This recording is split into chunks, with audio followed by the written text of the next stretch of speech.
నమస్కారం. వార్తా విశ్లేషణ కార్యక్రమం లైవ్ షోకి స్వాగతం. ముందుగా ఈరోజు విశ్లేషణ. సాక్షి ఓటమి భయంతో తారాస్థాయికి నైరాశ్యం పేరుతోటి కథనాన్ని ఇచ్చారు. పశ్చిమముఖ బూతులు, దాడులు, కుట్రలపై ఏపీఎస్లో ప్రధానంగా కథనం ఇచ్చారు. కొన్ని చోట్ల హోంమంత్రి తానేటి వనిత పైన టీడీపీ అభ్యర్థులకు సంబంధించిన వారు దాడులు చేయటం, అలాగే మాచర్లలో దాడులు చేయటం, ఇటువంటి తెలుగుదేశం మొక్కలు దాడులు చేసిన ఘటనలపై కథనాన్ని ఇచ్చారు. అక్కడో మాట ఇక్కడో మాట, రాజధానిపై కూటమి ద్విపాత్రాభినయం అంటూ మరో స్టోరీ ఇచ్చారు. అంటే అమరావతి రాజధాని, కలల రాజధాని కోసమే మోడీ ఇక్కడికి వస్తున్నట్లుగా విజయవాడ పత్రికల్లో ప్రముఖంగా అడ్వర్టైజ్మెంట్ ఇచ్చిన తెలుగుదేశం కూటమి విశాఖ, తిరుపతిలో మాత్రం రాష్ట్ర వికాసం కోసం వస్తున్నాడని చెప్పి అమరావతి ప్రస్తావన లేకుండా ఇవ్వడంపై స్టోరీ ఇచ్చారు. ఏపీలో డబుల్ ఇంజిన్ సర్కార్ రావాలని అన్నమయ్య జిల్లాలో కలిగిరిలో చేసిన ప్రధాని మోడీ చేసిన వ్యాఖ్యలను ప్రముఖంగానే ఇచ్చారు. నాడు తిట్లు నేడు కౌగిలింతలు అంటూ గతంలో మోడీ, చంద్రబాబులు పరస్పరం తిట్టుకున్న విషయాలను సంగతులకు సంబంధించిన కథనాన్ని ఇచ్చారు. ఆర్ఆర్ ట్యాక్స్ 1000 కోట్లు అంటూ వేములవాడ, వరంగల్ బీజేపీ సభల్లో, తెలంగాణలో జరిగిన సభల్లో ప్రధాని మోడీ ఆరోపించారు కాంగ్రెస్ పై. బీజేపీ మళ్లీ వస్తే హైదరాబాద్ యూటీనే అని డిప్యూటీ సీఎం బట్టి విక్రమార్క ఆరోపించారు. ప్రతి స్కీములో కొండి తొండి అంటూ నర్స్పూర్ రోడ్ షోలో కాంగ్రెస్ సర్కార్పై మాజీ సీఎం కేసీఆర్ ఫైర్ అయ్యారు. బీజేపీ గెలిస్తే నియంత పాలనని నిజామాబాద్ ఆర్మూర్ రోడ్ షోలో సీఎం రేవంత్ రెడ్డి వ్యాఖ్యానించారు. ఇక ఈనాడు యథాప్రకారం పేజీల నిండా జగన్ ప్రభుత్వానికి వ్యతిరేకంగా ఏపీఎస్నంతా నింపేసింది. ప్రధాని మోడీ చేసిన వ్యాఖ్యలను కూడా సహజంగానే ప్రాముఖ్యత ఇచ్చారు. కౌంట్ డౌన్ మొదలైందన్నది, అలాగే ఏపీ వెంకటేశ్వరరావు సస్పెన్షన్ చెల్లదన్న వార్తలకి ప్రాముఖ్యత ఇచ్చారు. ఇక ఎన్నికలైపోగానే యూరప్ టూర్కి అనుమతించాల్సిందిగా జగన్ కోరారు. ఇక ఈ నోట్ల కట్టలు అంటూ వేరే కథనాలు ఇచ్చారు. 5 ఏళ్లలో 5 ప్రధానులట, అలాగైతే దేశం అభివృద్ధి చెందుతుందా అని వేములవాడ, వరంగల్ సభల్లో ప్రధాని మోడీ కాంగ్రెస్ పై విమర్శలు కురిపించారు. ప్రమాదంలో ప్రజాస్వామ్యం పడిందని సీఎం రేవంత్ రెడ్డి బీజేపీపై మండిపడ్డారు. నమస్తే తెలంగాణ, దక్షిణాది వారు ఆఫ్రికా వాళ్లలో ఉంటారని కాంగ్రెస్ నేత శ్యామ్ పిట్రోడా జాతి వివక్షలు చేశారు. ఈ పత్రిక దీన్ని ప్రధాన కథనంగా ఇచ్చింది. 3 చోట్ల రేవంత్ కు ముచ్చెమటలు, మల్కాజిగిరి, మహబూబ్నగర్, నాగర్ కర్నూలులో అగ్ని పరీక్ష అంటూ మరో స్టోరీ ఇచ్చారు. వెలుగు, కాంగ్రెస్ తోనే రిజర్వేషన్లకు రక్షణ, మోడీ మనసు నిండా రాజ్యాంగాన్ని మార్చాలనే ఉందని రేవంత్ రెడ్డి ఆరోపించారు. ఆంధ్రప్రభ, పిట్రోడా వ్యాఖ్యలపై మోడీ మండిపాటు, నల్లోళ్లని హేళన చేస్తారా అంటూ ఆయన ప్రశ్నించారు. నేడు భువనగిరికి అమిత్ షా వస్తున్నారు. వార్త, బీసీ, ఎస్సీ, ఎస్టీ రిజర్వేషన్లను రద్దు చేయం, ముస్లిం రిజర్వేషన్లు మాత్రమే రద్దు చేస్తామని ప్రధాని మోడీ అన్నారు. అయితే ఏపీలో మాత్రం ఈ అంశం మాట్లాడకుండా మోడీ గాని అమిత్ షా గాని జాగ్రత్త పడటం గమనించాల్సినటువంటి అంశం. తెలంగాణ భవన్ కు జూన్ 4న క్లోజ్, 5న కాంగ్రెస్ లోకి 25 మంది బీఆర్ఎస్ ఎమ్మెల్యేలు వస్తారని మంత్రి కోమటిరెడ్డి వెంకటరెడ్డి చెబుతున్నారు. ఇక ఆంగ్ల పత్రికలు చూస్తే హర్యానాలో బీజేపీ సర్కార్కు JJP Jannayak party shock, Congress కు మద్దతు ఇవ్వడానికి సిద్దమైన వార్తను హిందూ బ్యానర్ గా ఇచ్చింది.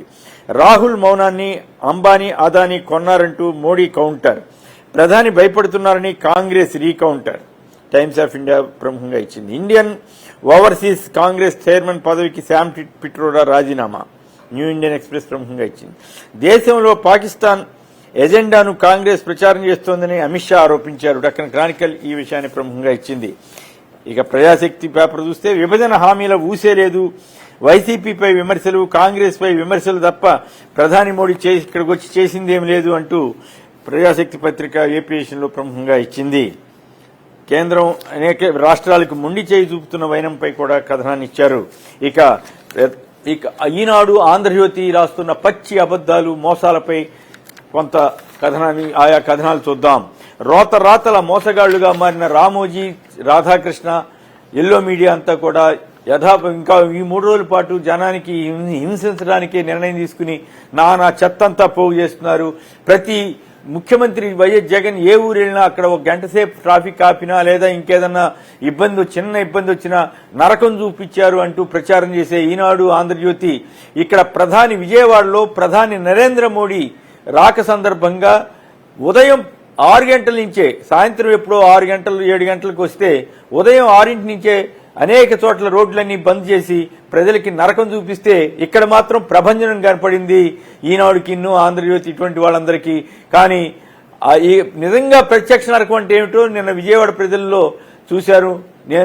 నేను కూడా దానికి ఆ నరకాన్ని చూసిన వాళ్ళలో నేను కూడా సాక్షిని, నేను కూడా అనుభవించాను. ఎంతంత దూరం తిరిగిన ఎక్కడ పడితే అక్కడ పోలీసులు అన్ని బ్యారికేడ్లు పెట్టేసి అన్ని ఆపేశారు. ఓకే వీఐపీ వచ్చినప్పుడు కొన్ని జాగ్రత్తలు తీసుకుంటారు, తప్పులేదు. కానీ ఉదయం నుంచి రాత్రి వరకు చేస్తే మరి ఇదే ఈనాడు, ఇదే ఆంధ్రజ్యోతి రాయాలి కదా. ప్రధాని మోడీ, చంద్రబాబు, పవన్ల టూర్ సందర్భంగా నరకం చూశారు విజయవాడ ప్రజలని, అబ్బే రాయలేదండి. అదే మన జగన్మోహన్ రెడ్డి గారి మీద మాత్రం ఇష్టారీతిలో నీచమైన రాతలు రాస్తున్నారనడానికి ఇదొక ప్రత్యక్ష ఉదాహరణ. అంతేకాదు ఇక సంపాదకీయాలు రాస్తున్నారండి. చరిత్రహీనుడు జగన్ అంట. జర్నలిజాన్ని భ్రష్టు పట్టించి చరిత్రహీనుడిగా మారినటువంటి రామోజీరావు గారు ఇలాంటి దుష్ట సంపాదకీయాలు రాస్తున్నారు. ఇక మనం ఏం చేయాలి? ఇక ఈ వయసులో ఆయన ఏమనాలి? పద్మ విభూషణ్ బిరుదు ఇచ్చింది ఇలాంటి చరిత్రహీనమైన పనులు చేయమని. ఇలా పద్మ విభూషణ్ బిరుదు అంటే అత్యున్నతమైనటువంటి బిరుదు సంపాదించుకుని ఈ రకంగా ఆయా రాజకీయ పార్టీలకి కాకాలు బాకాలు పడుతూ ఇక్కడ ఏపీలో మాత్రం జగన్ మీద ఉన్నవి లేనివి కల్పించి బండ బూతులు, పచ్చి అబద్దాలు, మోసపూరితమైన కథనాలు ఇస్తున్న రామోజీరావు గారు చరిత్రహీనుడు అవుతారా? తను చెప్పినవన్నీ చేసిన జగన్ గారు చరిత్రహీనుడు అవుతారా? ఆత్మ పరిశీలన చేసుకోవాలి. ఈ వయసులో నిజానికి నాకు ఇష్టం లేదు, కానీ చెప్పక తప్పడం లేదు.